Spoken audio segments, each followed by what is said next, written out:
As if, watching WrestlePalooza or trying to watch WrestlePalooza for those that are, you know, not willing to pay $30 for the app every month. Um, we have even more wrestling on the 20th. And, how dare AEW have a date that's running on the exact same day as, WWE's oh so well built WrestlePalooza. It's not like AEW announced this show, ways back so that WWE could, counter program against, oh, wait, no, that actually did happen. Well, at least they moved the start time up like they did with All in Texas earlier this year, so that us wrestling fans can go from one show right into the next one. Of course, I'm Daniel Strunk. Welcome to Quick Time Reactions, and welcome to my predictions for All Out Toronto. Excuse me. I'm very excited about this show. Card looks very interesting. We got some very unique matchups on this show that I'm looking forward to. So let's not waste any time because there are a lot of matches to get through on this show. I will say up front, there are three pre-show matches. So I thought I'd give some rapid fire, quick predictions for these. We have Harley Cameron, Mina Shirakawa, Queen Aminata, and Willow Nightingale taking on Megan Bayne, Penelope Ford, and the Triangle of Madness, Julia Hart and Sky Blue. 8-woman tornado tailgate brawl. This is just going to be wacky, crazy, and fun, and I do believe that the baby faces are going to walk out on top. Next, we have Daniel Garcia versus Katsuyori Shibata. This one's going to be really, really hard-hitting and fun, and hard-hitting and fun, and hard-hitting and fun. In the end, though, I do believe Daniel Garcia is going to win that match. And what'll probably end up being I think Daniel Garcia versus Shibata will probably end up being the main. But the other pre-show match, 0-hour match that we have is the Ops, the other members of the Ops. Samoa Joe and Powerhouse Hobbs taking on the Workhorsemen, Anthony Henry and JD Drake. Love to see Workhorsemen, DPW roster members, the Workhorsemen on here. It'll be a really good match between both teams, but I do believe the Ops will end up winning that match in the end. Our first match on the main card is Adam Copeland and Christian Cage, CNC, taking on FTR, Cash, and Dax with Stokely in their corner. This match, I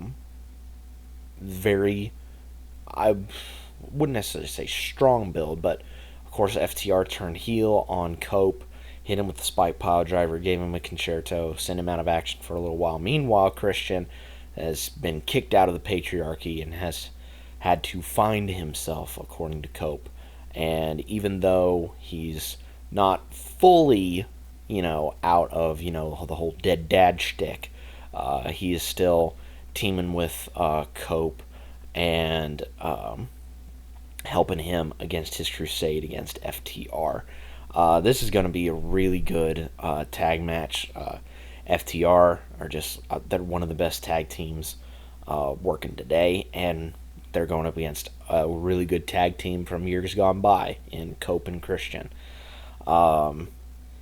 In the end, this is tough because on one hand you could have the feel-good moment, two Canadian boys winning in Canada, but on the other hand, I have a feeling that they could continue this story and they could have FTR win it. But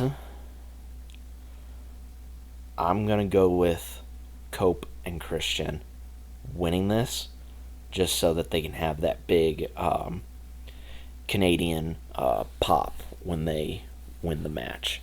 So, Cope and Christian to win that tag match. Moving on to a really big return that's happening on the show. Big Bill will be taking on a returning Eddie Kingston.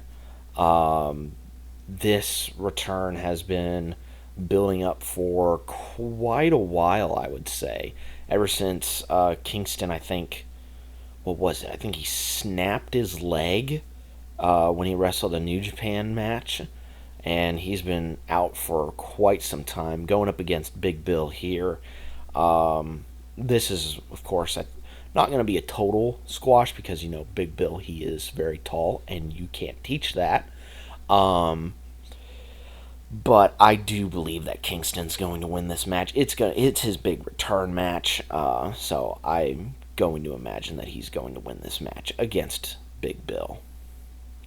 We have the four-way match for the tag titles, the four-way ladder match. Brodito taking on the Young Bucks, Jet Speed, and the Don Callis family, represented by Hedricero and Josh Alexander. Excuse me. This will be just fun chaos all throughout. I know there's going to be a super kick party. There's going to be destroyers left, right, and center. Bandito will probably hit a crazy 21 plex out of nowhere onto a ladder, either bridged or not. It's just going to be absolute carnage and insanity. But in the end, though, you could do the story of, the Young Bucks. They just won this. Had the $500,000, and they're spending it out the wazoo. You could run with the fact that now they're back to being tag champs. Now you could do that. But I don't think they will end up doing that. I think Brodito will retain their tag titles. I think they will hold on to them for just a little bit longer. Granted, I don't know who ends up beating them for the tag titles, but I do think that they will end up retaining their titles in this ladder match. Moving on to the three-way for the Unified Championship, we have Okada defending against Takeshita and Mascara Dorada. This is going to be a really, really good match. Each man qualified into this match, which I find absolutely funny because Okada's the champ. But he did face Michael Oku in a match, so, I'm not going to 100% complain. Of course, Takeshita is making that slow transition towards being a babyface. I don't think he'll embrace it fully in this match, but I think he will show just a bit of babyface tendencies in this matchup. But in the end, though, I do believe that Okada will retain his Unified Championship. I don't see any reason to take the belt off of him right now. I don't think there has been a worthy opponent for him other than maybe Kenny Omega at All In Texas. I don't think there's been a worthy opponent that could potentially take the belt off of him. I haven't seen that happen yet. So that's why I'm saying Okada will retain his unified title here. Moving on to some trios action, we have the Hurt Syndicate, Bobby Lashley, Shelton Benjamin, and MVP taking on Ricochet and the Gates of Agony, Bishop Khan and Toa Liona. This is going to be a really good match. I'm expecting really good strength spots between Lashley and Khan and Leona. Shelton, of course, showing like he's the best in the world at what he does, even still. MVP, I think, maybe getting some, time here and there, but not a whole lot of ring time for him. And then Ricochet will basically play ping pong to Lashley and Shelton. But I do believe in the end, though, that Ricochet and the Gates of Agony are going to win this matchup, either by hook or by crook. And I think the man that's probably going to take that fall is MVP, because ain't no way that they're going to pin Lashley or Shelton. I think MVP will probably end up taking the fall. And so I think Ricochet and the Gates of Agony are going to win this matchup. Moving on to some interesting gimmick matches. We have Mark Briscoe and MJF in a tables and thumbtacks match. This will be just very, very interesting. Lots of people getting put through tables, lots of thumbtacks getting put into people's backs and potentially faces. My mind is immediately thinking to when MJF had his dog collar match with Punk, and he just got all the tacks in his back. My assumption is the same thing will happen here. There may be even thumbtacks on tables, so that'll be fun. This is just going to be all sorts of hardcore fun. But in the end, though, I do believe that a Mr. MJF will walk out as the victor in this matchup, either, again, by hook or by crook, using the contract or using the ring of some type. Like, he'll find a way to eke out a win in this matchup. Moving on to our other gimmick match of the night, we have Darby Allin and Jon Moxley in a coffin match. Again, this is going to be just hardcore insanity, and if I had some betting odds, I'm going to assume that both men are going to bleed in this matchup. Whether it be Moxley, biting Darby's head, or Darby just, doing all sorts of just nasty stuff to Mox. Like, I have the image in my mind that both guys are going to bleed in this matchup. And to be honest, I would expect nothing less from those two. In the end, though, I do believe that Mr. Darby Allin will pick up the win in, I guess, his signature match, we shall say. I think he'll probably end up picking up the win. Now, granted, this feud could continue, and I think it potentially will when Darby gets the win, because I think the Deathriders may jump him afterwards, and we may spin off to Darby versus Claudio, or Darby versus Yuta, or even Darby versus Garcia. So, we could have some potential spin-off there. But Darby, I have a feeling, will win this coffin match. Back to some title matches. We have Mercedesmone taking on Riho for the TBS Championship. It is really good to see Riho back in the company. One of the founders, we shall say, of the women's division. I believe she, if my memory serves me correct, she was the first women's champ. So it is nice to see her back in the company. And I think her and Mercedes are going to have a really good matchup in this. It is rare, but, Mercedes is definitely the bigger of the two of them heading into this title matchup. And I'm not just talking about, star wise, like Riho's less than 100 pounds, I think. So it'll be very interesting to see Mercedes kind of play the bullish heel in this matchup, compared to the little small Riho, who's just gonna fly around and do all sorts of crazy stuff. In the end, though, I do see Monet retaining her TBS title. Again, I don't know when she drops that championship, because she's held on to it for quite a while. But again, I really don't see when she's gonna drop it. I sincerely do not. So, yeah, Mercedesmone to retain her TBS championship. Sticking with the ladies of AEW, we have a four-way for the Women's World Championship. We have Timeless Toni Storm versus Jamiehayter versus Krisstatlander versus Thekla.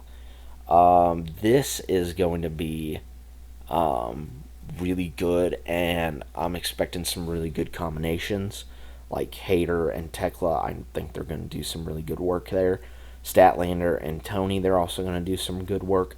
But the combination that I'm most looking forward to in this is I'm hoping we get a spot on the match where it is Jamie and Tony.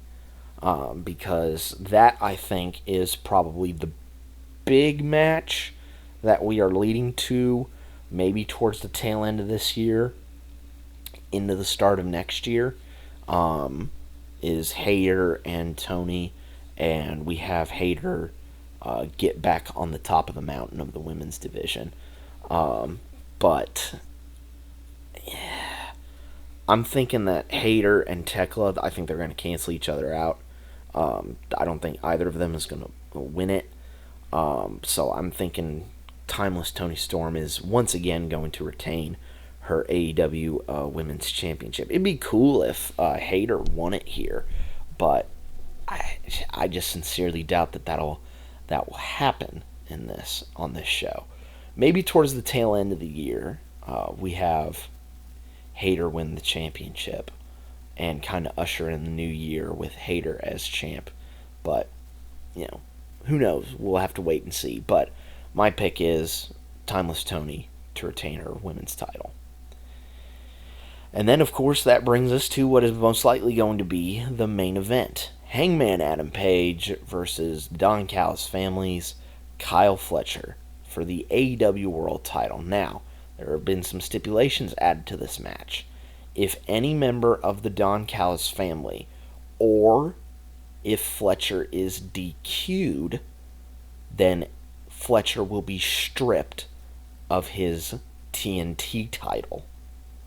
So, some very interesting stakes for Fletcher. And I really like that dynamic because it puts Fletcher in a position to where he can't rely on Don or anybody else in the family to try and, help him win matches. He's got to win it outright.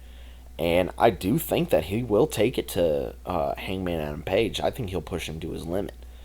But, again, I do not see Fletcher losing, or I don't see him winning this match, I should say. Because I do believe that Hangman will retain his world title. Now, I don't think that Fletcher will be stripped of his TNT title. I think that will stay around his waist. But Page will for sure retain his world title. And maybe afterwards, we may have, the challenger for Page's title for Wrestle Dream show up at the end of the match. Who knows? But that is my pick for Hangman to retain his world title. And there you have it. Those are my predictions for AEW All Out Toronto. It's going to be a long, long, long day Saturday.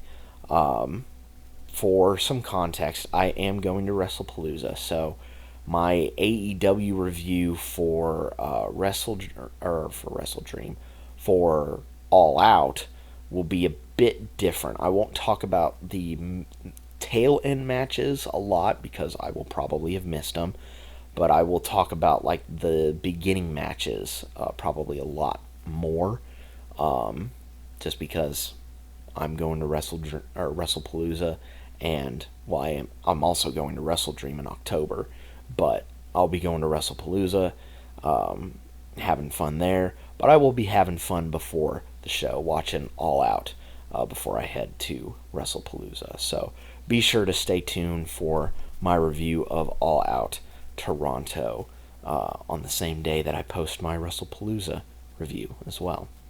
But until next time, guys, be safe out there, and I will catch you guys next time.